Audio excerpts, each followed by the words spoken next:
read to me the nameplate? Judge Eboni K Williams. So the only thing that matters in this particular courtroom is how I see it. I am from North Carolina by way of Louisiana with some West Coast cool and a New York edge. Do we have a problem, ma'am? No, I don't, Your Honor. Equal justice is all about the most important values of our country: freedom, integrity, and those are the things that I'm striving for. Ma'am, you run your household, this man gets to run his. I decided to become an attorney and pursue the law. I wanted to be a voice for the voiceless. This court cannot hold this woman accountable. People from all sectors of life, black, white, purple, gay, straight, queer, and that's what equal justice with Judge Eboni K Williams is all about. Charlene Chase claims her ex-roommates abruptly moved out and refused to pay their share of the remaining rent. Nate Hawkins and John Boyd say they gave Miss Chase a 45-day notice and don't owe her a dime. I've got Charlene Chase here as my plaintiff. I have two defendants, I see, Nate Hawkins and John Boyd. Ms. Chase, you are suing the co-defendants here for $4,000. You say unpaid rent. Tell me what brings you to court.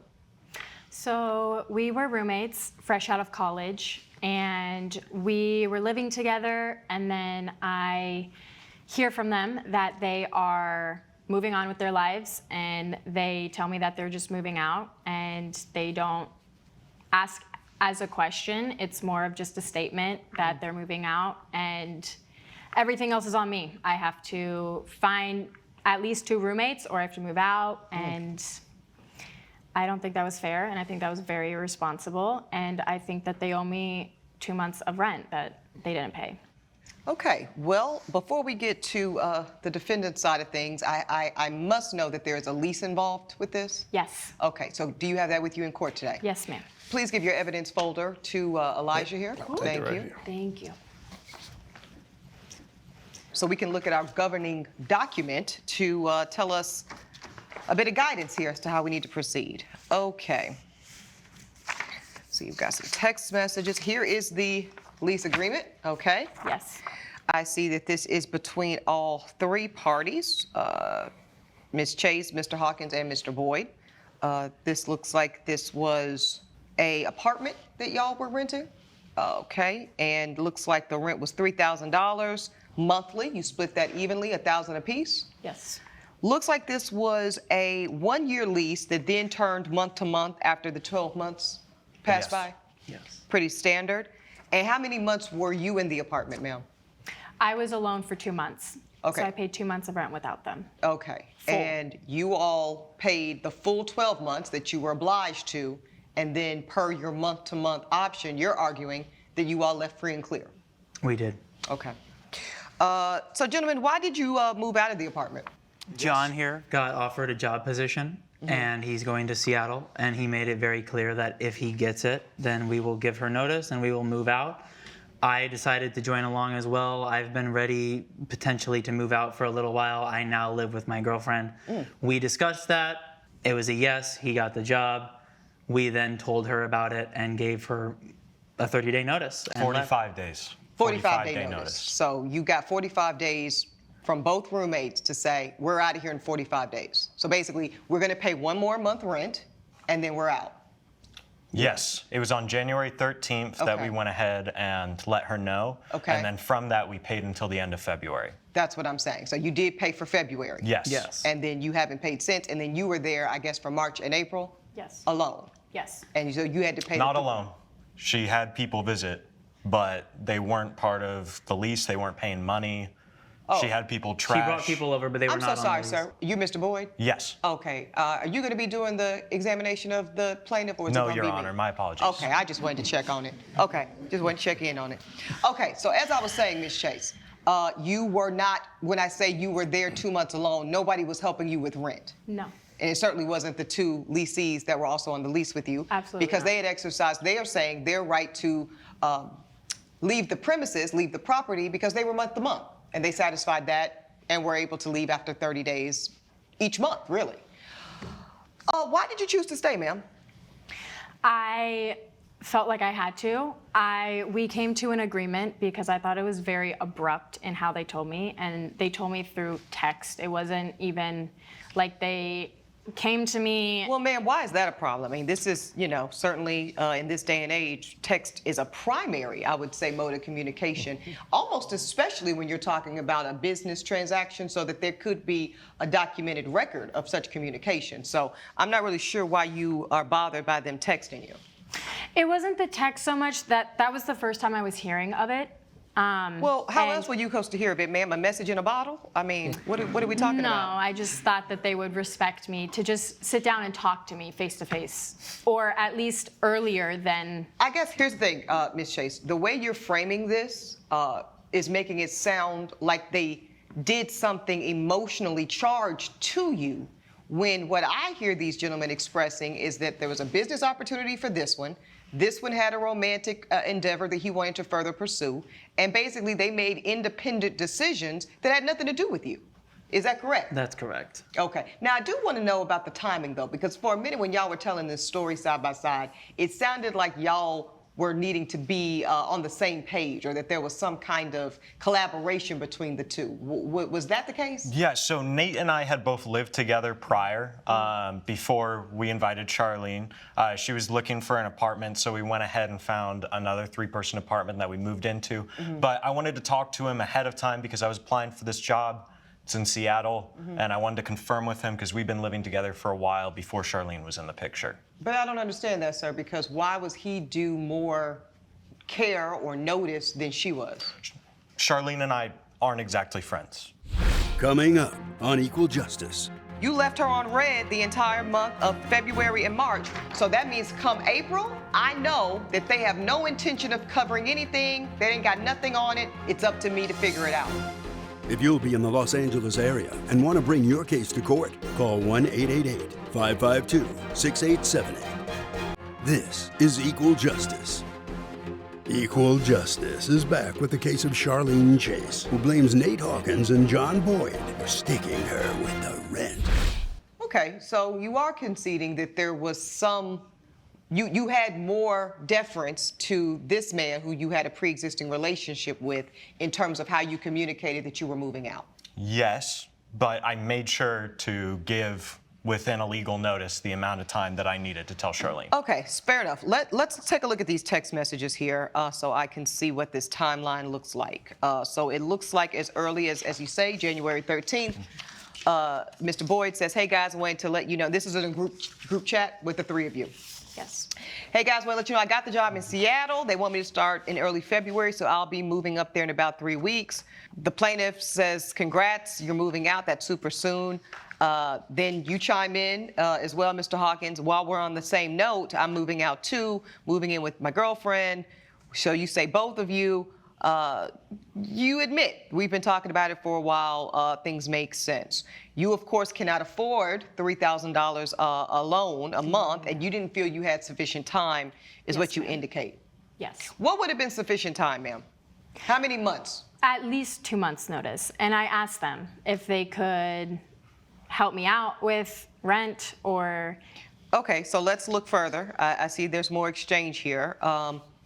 Hey guys, I see that I'm still looking for a new place. Everything's insanely expensive. Can you both pitch in at least part of April's rent while I try to find someone else? No response. Hello, I really can't afford to pay $3,000 alone. Can we work something out? No response.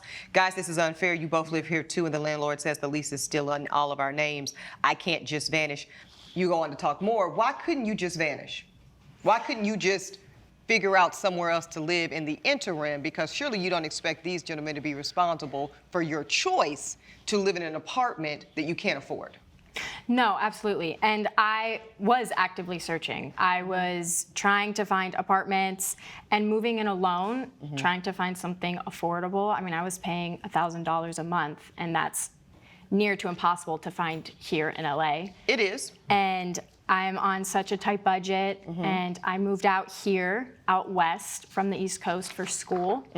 So I haven't really built a strong community out here either. So, I mean, I knew John through college. Okay, this is getting a little bit whiny, to be honest, Miss Chase.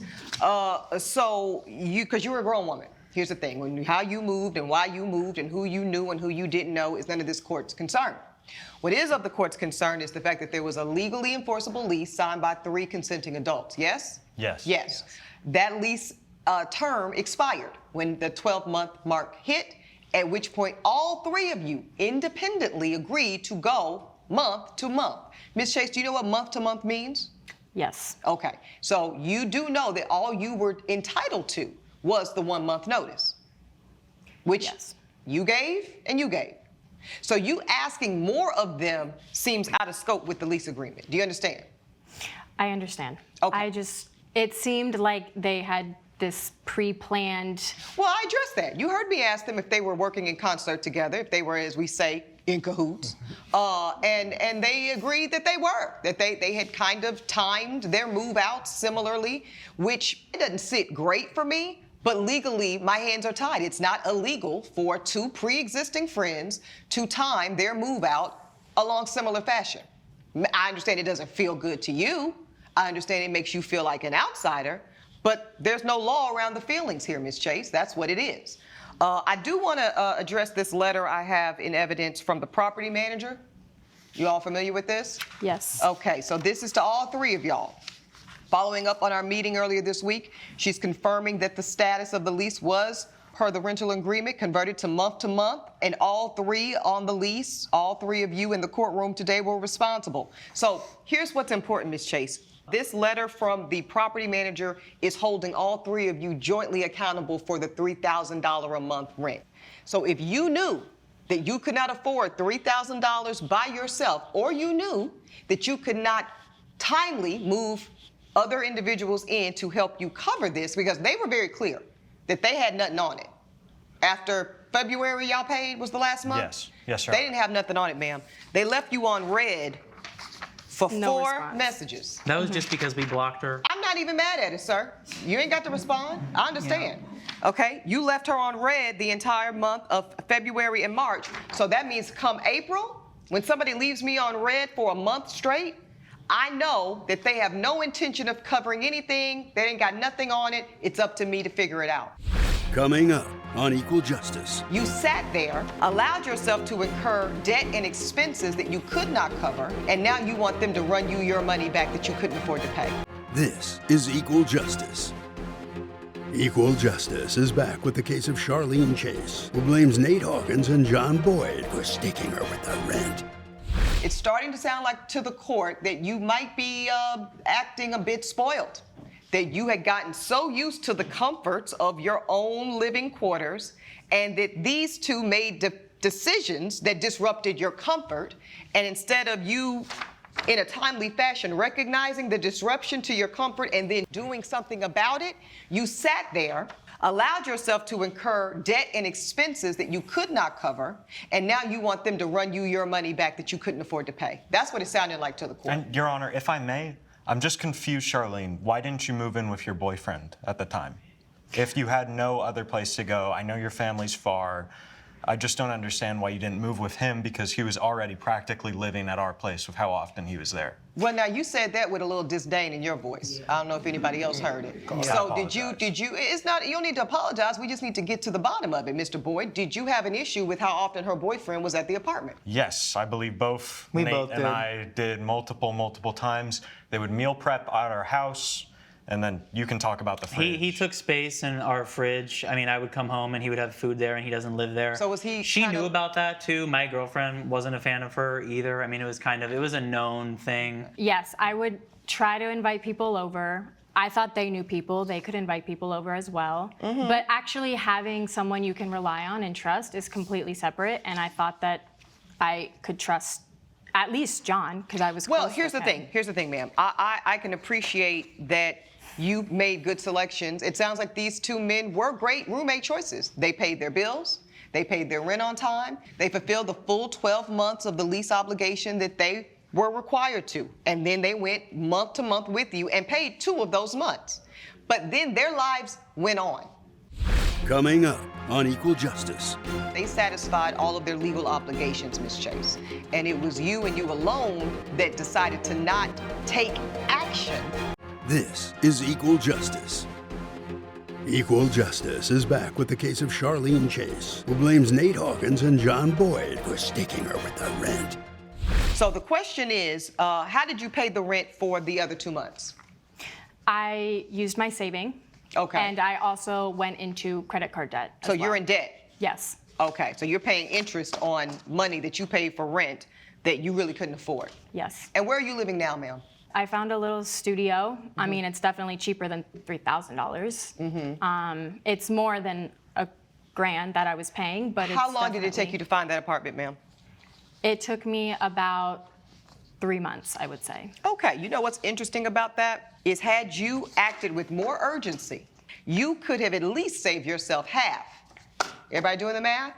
Of what you ended up incurring. So your debt would be cut in half right now if you had just acted like you knew what you knew when you knew it. It's almost magical thinking, Ms. Chase. It's as if you wanted them to, I don't know, change their minds, decide to stay, or really just oblige your comfort zone. And these men are required to do that? They're not. Do you have something to say, Mr. Hawkins? I was going to say that I did not leave her like that. I tried to find roommates even after we left. I was trying to find roommates for her. And were you successful? No, because nobody wanted to do it, because once I told them that it was with Charlene, they were like, Oh, okay. So you're So- saying that she was an undesirable candidate? yeah. Okay. Yeah. Well, that part's not my business. But the part that is that I do find that I'm being told that they satisfied all of their legal obligations, Ms. Chase. And it was you and you alone that decided to not take action at the earliest opportunity of knowing that the two people that you depended upon to make the $3,000 rent were no longer going to be available to you. Judge Eboni's verdict when equal justice returns. This is Equal Justice. I think that this is a learning opportunity for you, Ms. Chase. I'm really not trying to beat up on you, but I need you to understand you're a young woman and there's a whole bunch more life you got in front of you, I pray. And as you proceed, life be lifing. People's circumstances change, and when you go into an agreement with other consenting adults that you are financially tethered to in these ways, you have to be ready to make moves accordingly. I think I'm ready to rule here. Ms. Chase, I'm glad that you found a place to land. I'm glad that you found a place that you can afford. I am very sorry for you that you incurred $4,000 worth of debt that it seems like it's going to be a struggle for you to repay. But nobody forced your hand to do that, ma'am. You had every opportunity per these gentlemen and their notice and their transparency with you about their plan, however in concert it may have been, and you chose to ignore it. And you did so at your own financial peril. The plaintiff's case is dismissed. That's my ruling. All rise. Judge Eboni has ruled in favor of the co-defendants. The plaintiff's case is dismissed. Definitely disappointed. I feel like I could have been heard a little more. I don't think I said fully everything that I wanted to.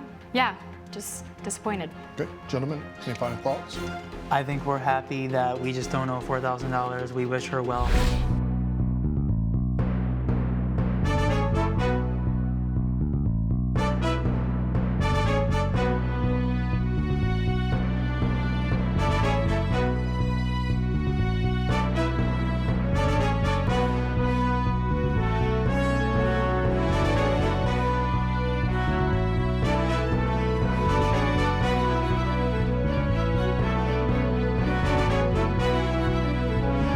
This has been a production of Allen Media Group.